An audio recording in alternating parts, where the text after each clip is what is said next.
দেশবাসী এবং প্রিয় সাংবাদিক বন্ধুগণ, আপনারা জানেন আজকে আমাদের জাতীয় নাগরিক পার্টির উদ্যোগে আমাদের সারা দেশ থেকে আগত মনোনয়ন প্রত্যাশীরা এসেছেন। আমরা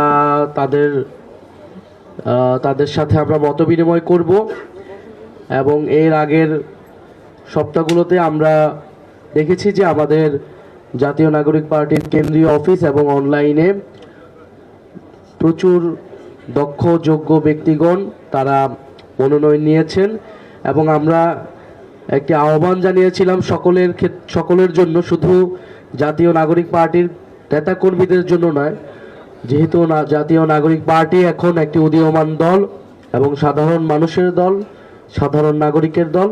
ফলে আমাদের আহ্বান ছিল সবার প্রতি, সকলের প্রতি, যারা নতুন করে রাজনীতি করতে চায়, দেশ গড়তে চায়, একটি গণতান্ত্রিক বৈষম্যহীন বাংলাদেশ গড়ে তুলতে অঙ্গীকারবদ্ধ এবং যারা কখনো হয়তো ভাবেনি যে সংসদে যাবে, নির্বাচনে দাঁড়াবে, কিন্তু গণ অভ্যুত্থানের পরে যেহেতু সবাই নতুন করে স্বপ্ন দেখছে, আজকে হয়তো আমরা এখানে অনেকেই বসে থাকার কথা ছিল না, অনেকেরই রাজনীতি করতে আসার কথা ছিল না, কিন্তু আমরা এখানে ঐক্যবদ্ধ হয়েছি, রাজনৈতিক প্রক্রিয়ায় যুক্ত হয়েছি। ফলে আমাদের কাছে মনে হয়েছে যে এই নির্বাচনে এরকম অনেক মানুষ রয়েছে যারা কখনো রাজনীতি বা নির্বাচনের কথা পূর্বে না ভাবলেও এবার তারা সম্ভাবনা দেখছেন, এবার তারা স্বপ্ন দেখছেন। আমরা তাদের স্বপ্নকে এবং সম্ভাবনাকে কাজে লাগাতে জাতীয় নাগরিক পার্টি তাদের সাথে কাজ করতে চাই, তাদের পাশে থাকতে চাই। ফলে আমরা বাংলাদেশের সেই সৎ, যোগ্য, দক্ষ এবং দেশপ্রেমিক মানুষের প্রতি আহ্বান জানিয়েছিলাম এবং আমাদের আহ্বানে সাড়া জাগিয়ে প্রায় ১৫০০ মানুষ এই মনোনয়ন ফর্ম নিয়েছেন। আমরা তাদের প্রতি আন্তরিক ধন্যবাদ এবং কৃতজ্ঞতা জানাই।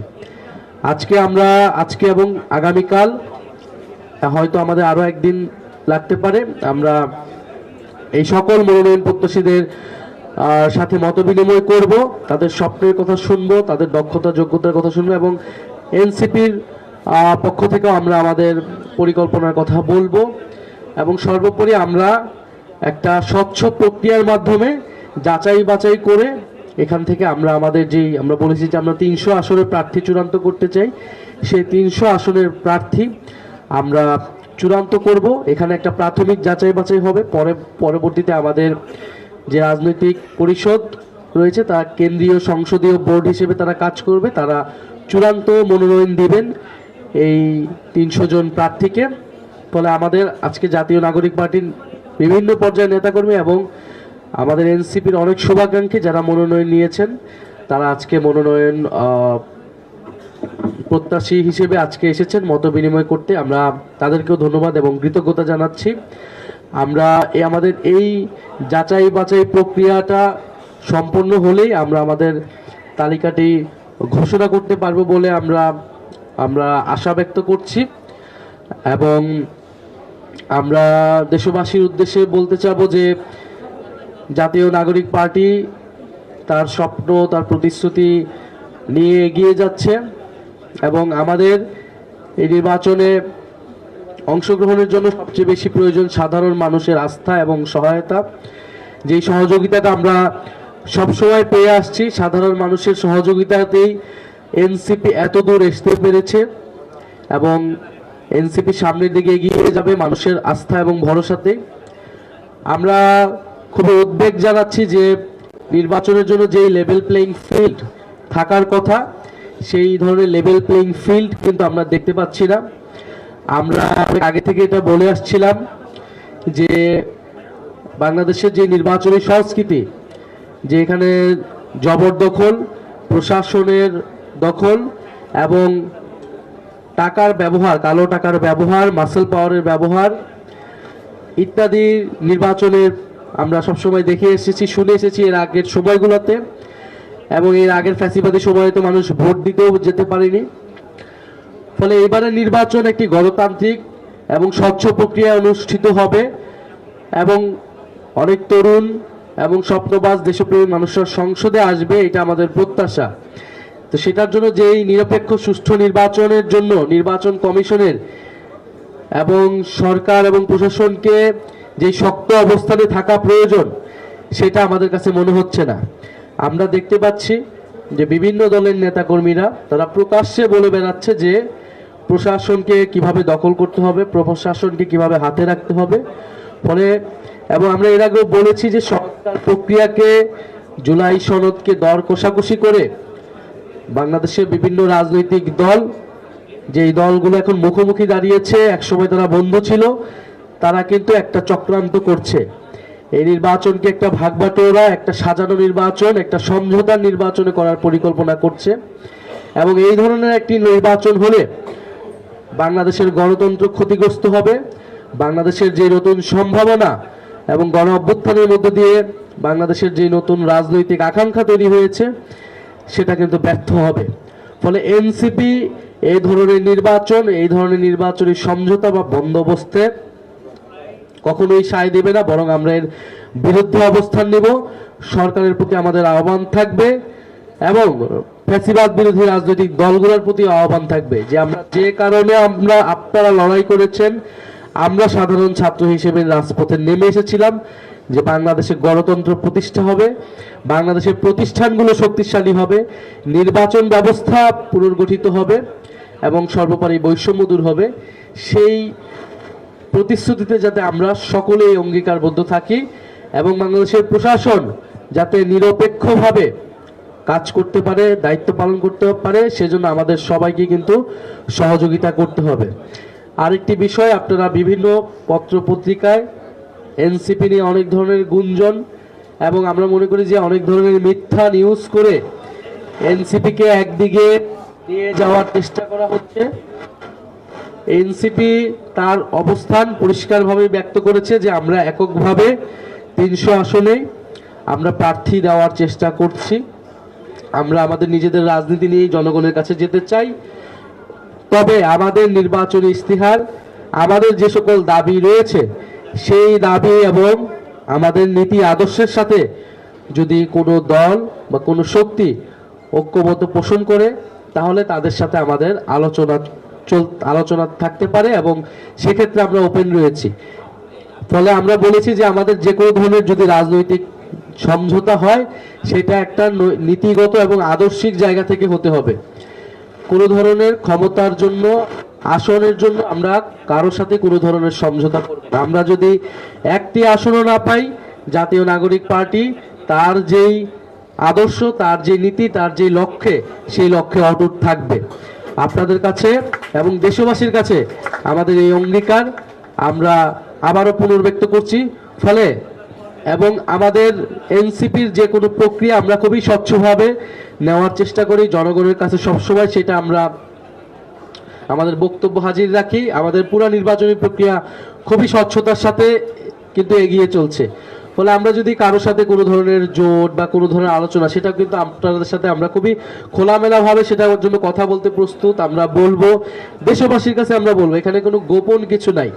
কিন্তু এক ধরনের মিডিয়া ট্রায়াল করা হচ্ছে, এর সাথে আলোচনা বা ওর সাথে আলোচনা। বাংলাদেশের 5ই আগস্ট পরবর্তী সময় কিন্তু আমাদের মধ্যে যত মতবিরোধ থাকুক না কেন, রাজনৈতিক দলগুলো কিন্তু একে অপরের সাথে আলোচনা করছে, বিভিন্ন প্রোগ্রামে যাচ্ছে, আলোচনা করছে, ইন্টারনাল ইনফরমাল নানা আলোচনা কিন্তু আমরা অংশগ্রহণ করছি এবং এটাই কিন্তু একটা গণতান্ত্রিক সংস্কৃতির অংশ।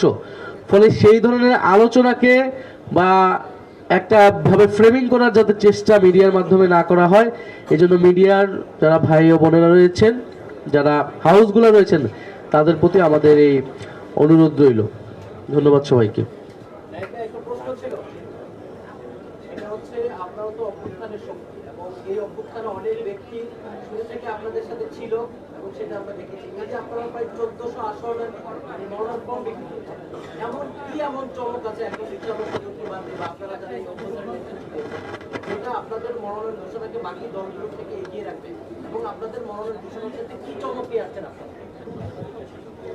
প্রথমত, এই মনোনয়ন প্রক্রিয়া বাংলাদেশের ইতিহাসে প্রথমবারের মতো একটা স্বচ্ছ প্রক্রিয়া অনুসরণ করে এই মনোনয়ন তালিকা হতে যাচ্ছে। আমি মনে করি বাংলাদেশের রাজনৈতিক সংস্কৃতিতে এটাই সবচেয়ে বড় চমক এবং এই প্রক্রিয়া, এই সংস্কৃতি যদি অন্যান্য দলগুলো অনুসরণ করে তাহলে বাংলাদেশের রাজনৈতিক সংস্কৃতিতে গুণগত পরিবর্তন আসবে এবং জনগণ যে রাজনীতির অংশীদার, শুধু দল নয়, জনগণ যে নির্বাচনের অংশীদার তারাও প্রার্থী হতে পারে, যে কেউ। এই স্বপ্নটা সবাই দেখতে পারবে, এই স্বপ্নটা এবং এই সুযোগটা কিন্তু আমরা সকলকে দেখিয়েছি। যে কেউ এসে মনোনয়ন তুলতে পারতেছে, নিতে পারতেছে এবং স্বপ্ন দেখতে পারতেছে। সে একজন তরুণ হোক, একজন রিক্সা চালক হোক, অথবা একজন আইনজীবী হোক, একজন বিশ্ববিদ্যালয়ের শিক্ষক হোক, একজন ইমাম হোক।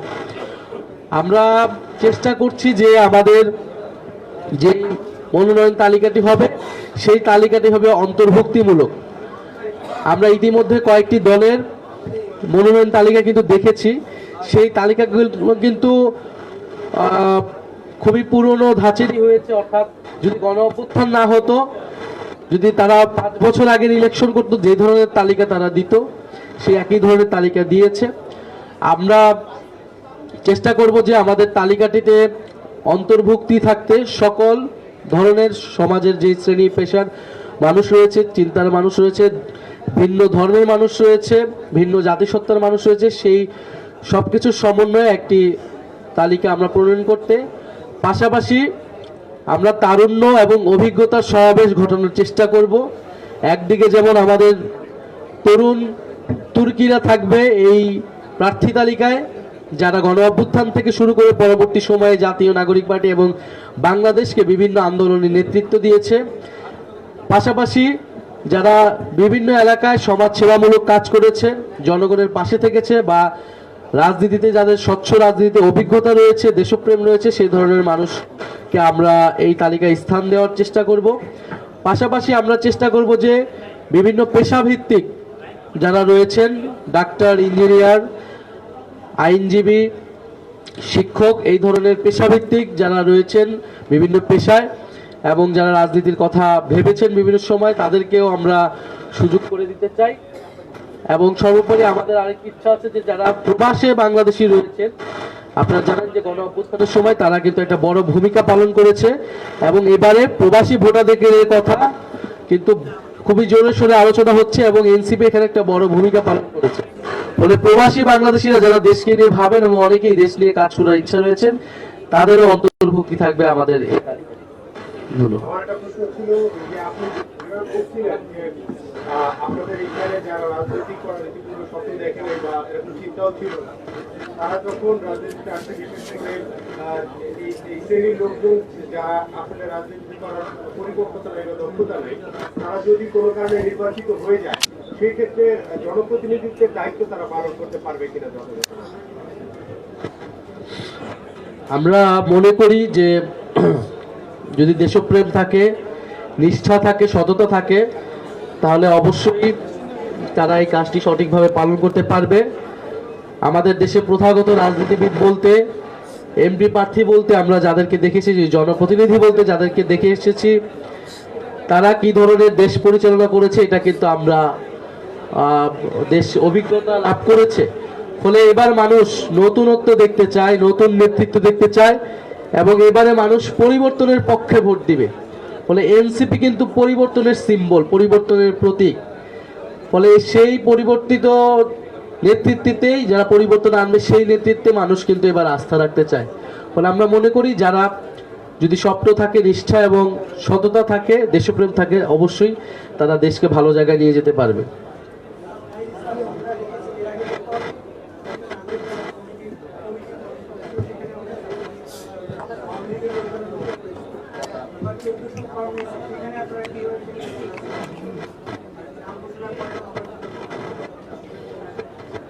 আমাদের মনোনয়ন তো উন্মুক্ত ছিল, সেটা যে কেউ হয়তো নিতে পেরেছে। তারপরেও আমাদের কিন্তু সেখানেও শর্ত ছিল যে ফ্যাসিস্ট